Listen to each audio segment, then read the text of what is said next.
हिंदू पंचांग के अनुसार सावन माह के शुक्ल पक्ष की तृतीया तिथि को माता पार्वती और भगवान शिव को समर्पित हरियाली तीज का व्रत रखा जाता है।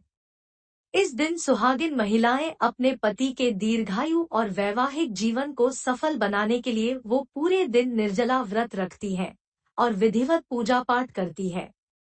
इसके साथ ही हरियाली तीज व्रत कथा का पाठ करती है। इसके साथ ही कुंवारी कन्याएं भी मनभावन पति के लिए इस व्रत को रखती है। माना जाता है कि हरियाली तीज के दिन माता पार्वती और शिवजी की आराधना सच्चे मन से करने से कामना जरूर पूर्ण होती है। अगर आप भी हरियाली तीज का व्रत इस बार रख रही हैं, तो इस व्रत कथा को जरूर पढ़ें, क्योंकि हरियाली तीज व्रत कथा के बिना व्रत पूरा नहीं माना जाता है। हरियाली तीज व्रत कथा। पौराणिक कथा के अनुसार माता सती ने हिमालय राज के घर माता पार्वती के रूप में पुनर्जन्म लिया। माता पार्वती ने बचपन से ही भगवान शिव को पति रूप में पाने की कामना कर ली थी।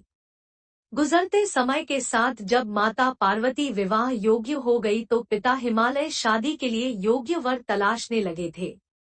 एक दिन नारद मुनि पर्वतराज हिमालय के पास गए और उनकी चिंता सुनकर उन्होंने योग्य वर के रूप में भगवान विष्णु का नाम सुझाया।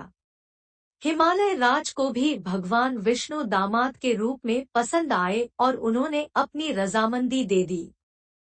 पिता हिमालय के रजामंदी को जानकर माता पार्वती चिंतित हो गई, क्योंकि उन्होंने भगवान शंकर को पति रूप में पाने की कामना पहले से ही कर रखी थी। इसलिए भगवान शिव को पाने के लिए वो एकांत जंगल में जाकर तपस्या करने का संकल्प लिया। वहां पर उन्होंने रेत से एक शिवलिंग बनाया और अपनी तपस्या करने लगी। एकांत जंगल में माता पार्वती ने कठोर तपस्या की। माता की तपस्या से प्रसन्न होकर भगवान शिव ने उनकी इच्छा पूर्ण होने का आशीर्वाद दिया।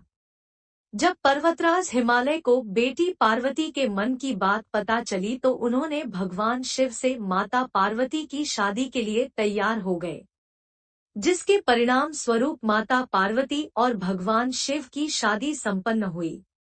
तभी से इस दिन को हरियाली तीज के रूप में मनाया जाता है।